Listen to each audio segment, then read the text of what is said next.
Hello students, today in this lecture we will start discussion about broaching machine. As this chapter 7 consists of the two machines, first one is sewing machine and second one is broaching machine.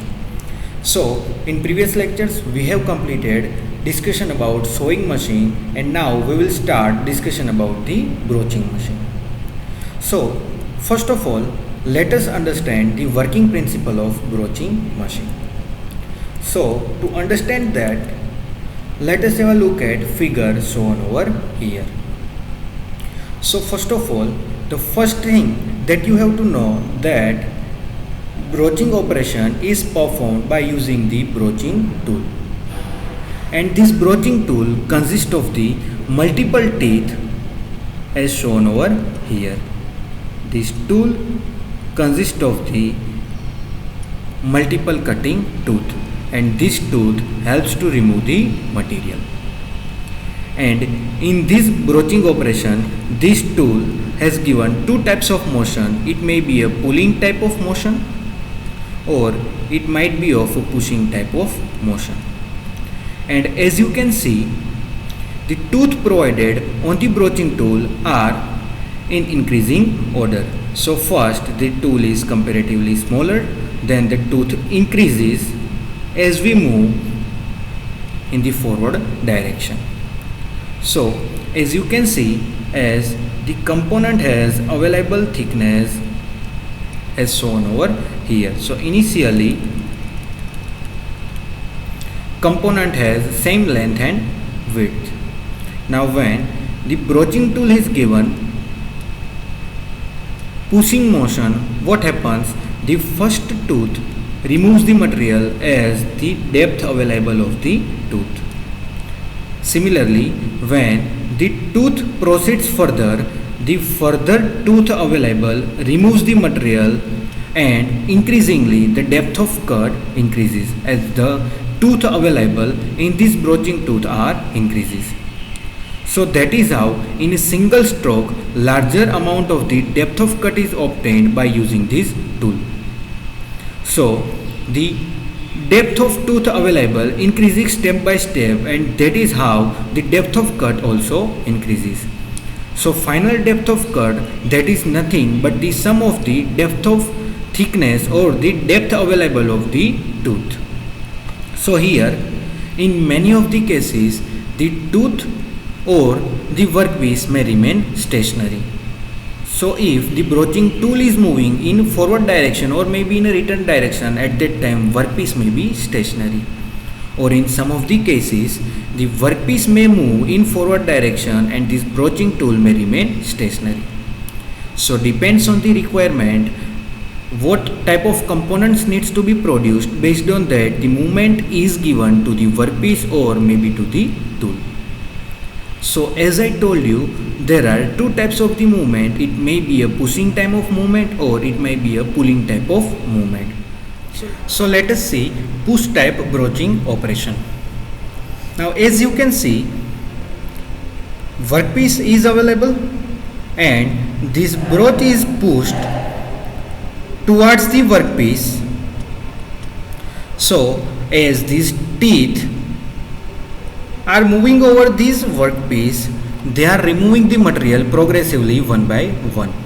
And as the material removed by one teeth is called as the feed per tooth. As one tooth is removing material by certain depth, so that is nothing but the feed per tooth. And if we sum up all the feed per tooth for the number of tooth available, it will give total depth of cut. So this depth of cut for this workpiece, that is nothing but the sum of feed per tooth for number of tooth available. So in one stroke it is possible to remove 6 mm of material from the workpiece easily by using this broaching operation. So if you see now the pull type broaching operation, the working principle is similar, but in this pull type operation, as you can see, this tool is pulled from the workpiece, and as these teeth moves over the workpiece, they start removing the material. And this is how material is removed from the workpiece, and the concept is similar in push type or pull type operation, but depends on the workpiece available, the geometry from which material to be removed. This push type or pull type machining operation is used. So as you can see, this broaching tool is used to remove the material from external part of the workpiece, and that's why this type of operation is called as the surface broaching operation. So these are known as the surface broaching operation. Similarly, as you can see, this broaching tool is used to remove the material or for machining purpose in the internal surface, and that's why this type of broaching operation are called as the hole broaching operation.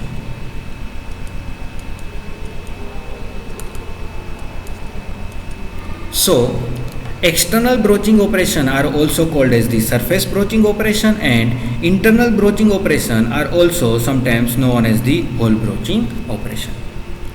So we have discussed about the working principle of broaching machine. Now let us understand the geometry of broaching tool used for this machining purpose.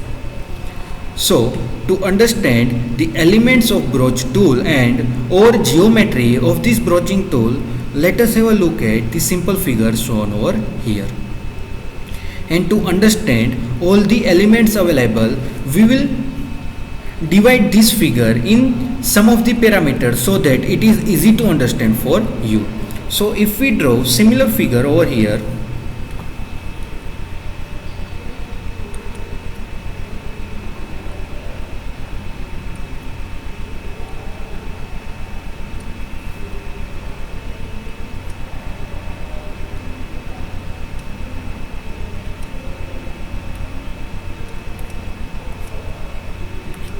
so now as you can see,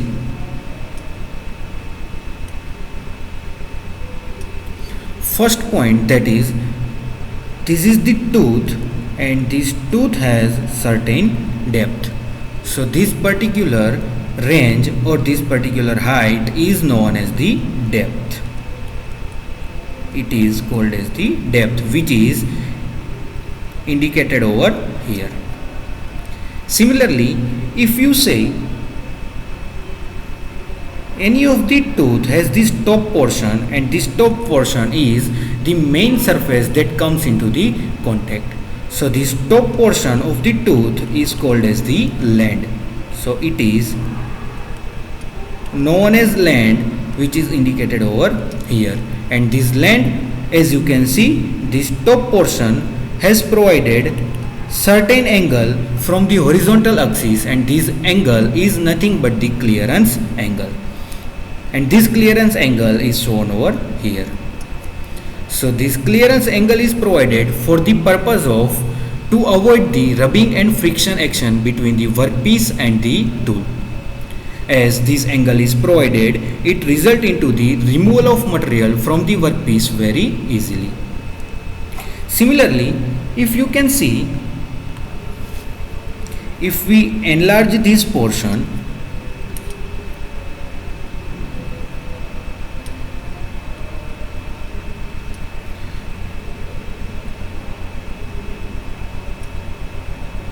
so here this particular tool has provided certain curvature, and if we extend this curvature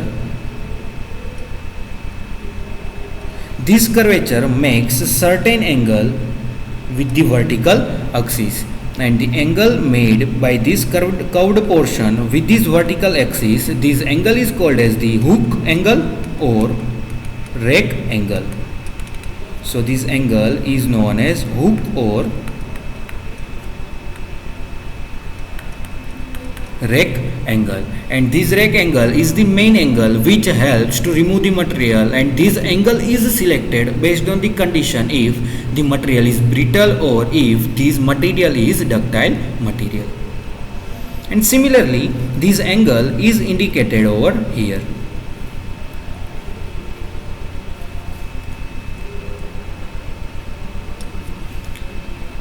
Now if you see again, here this curved portion is provided, and when the material is removed, this removed material moved in the form of chip from this particular curved portion. So this curved portion is named as the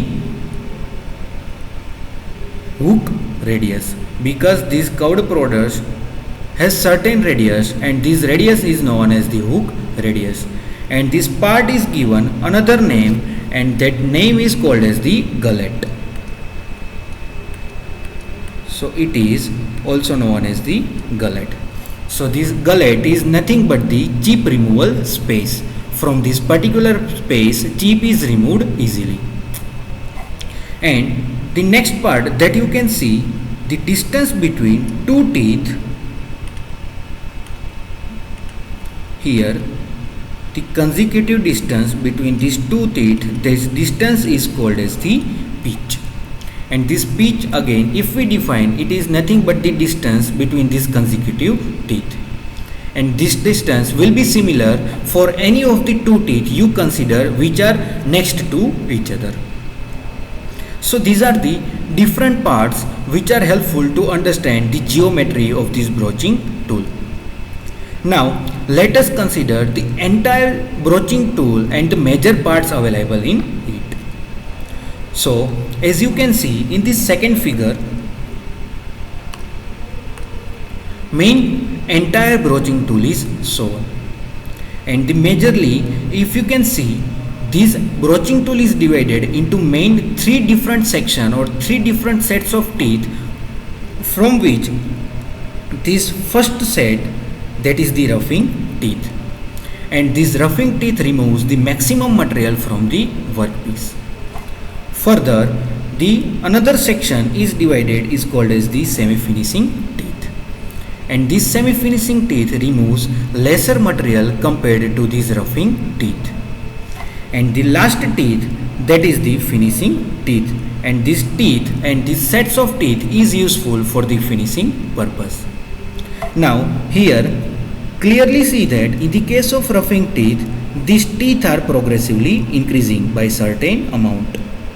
Similarly, in the case of semi-finishing teeth, these teeth are increasing progressively, which helps to remove the material. But in the case of finishing teeth, all the teeth are of equal height, because the purpose of finishing teeth is not to remove the material, but it is used for the finishing purpose, and that's why the teeth available in this particular set are of equal height.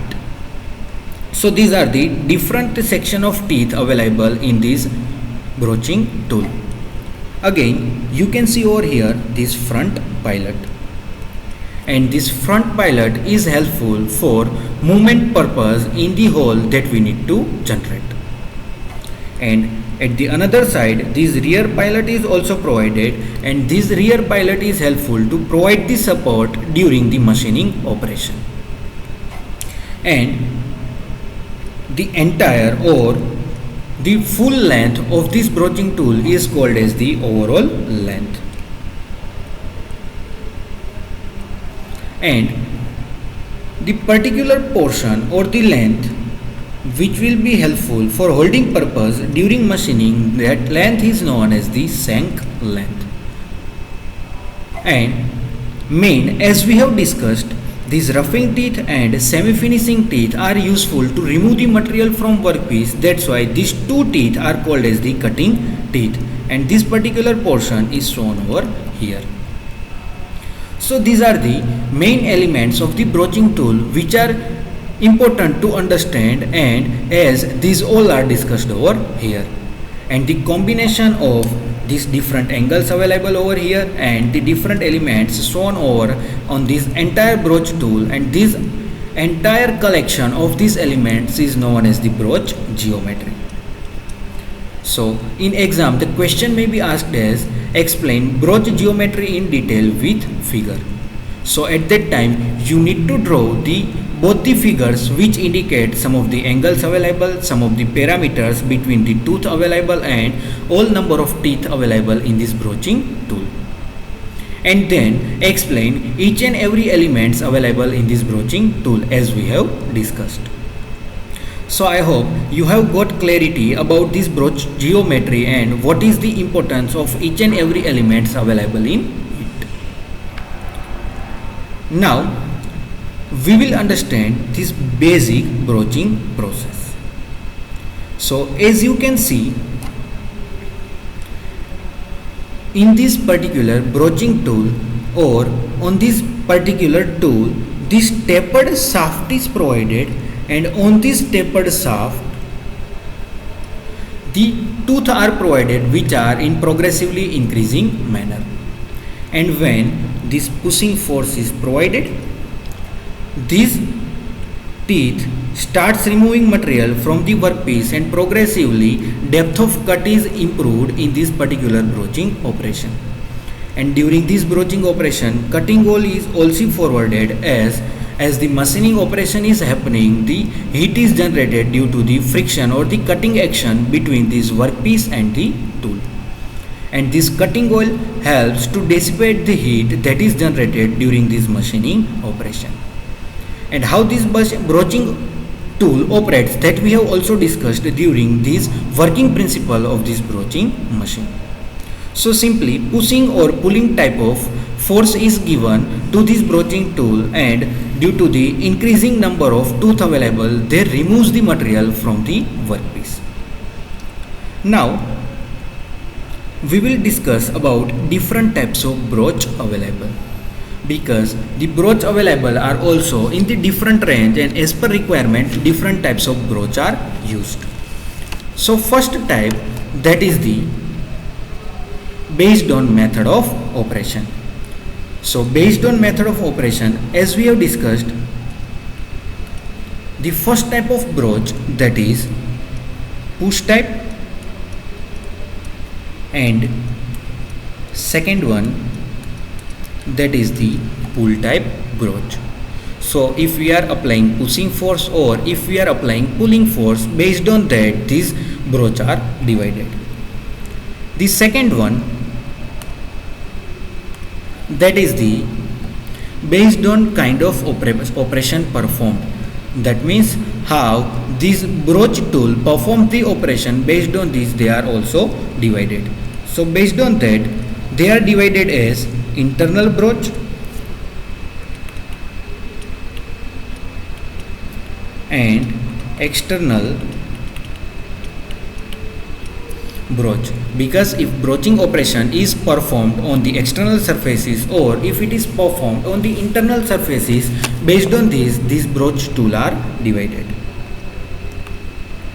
The another classification, that is the based on construction, and based on construction they are divided as, first one is solid broach, second one is inserted tooth broach, the third one, that is the built up broach, fourth one, that is progressive cut broach,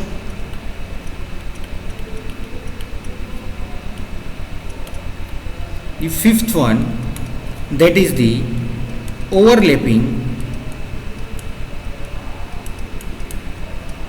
cut broach. So these are the different types of construction available. Based on these broach tool are divided. The another classification, that is based on use. So based on use, these broach tool are mostly divided as single purpose broach tool and multiple purpose broach tool. The next one, that is based on the function. That means what function this broach tool perform. Based on this they are divided as, if this broach tool is used for keyway formation, then it is called as the keyway broach. If it is used for roughing type or the roughing cut, then it is called as the roughing broach. Then if it is used for cutting external surfaces, then they are called as the surface broach. If used for internal cut, then they are called as the hole broach. Again, if it is used for spiral cut, then it is called as the spiral broach. So there are different also functions are available. Based on these broach tools are divided. But major 5 types are listed over here, and in exam the question may be asked as list different types of broach available. So you need to write these 5 major types and the major other subtypes available in this broach tool. So up to now we have discussed the basic working principle of this broaching tool and major geometry of this broach tool, and lastly we have discussed about the types of broach which are available in the market. So I hope you have got the clarity about the broach tool geometry, how this broach tool is made, and how many different number of teeth are available in this broach tool. So looking forward to see you all in our next lecture. Up to then, thank you.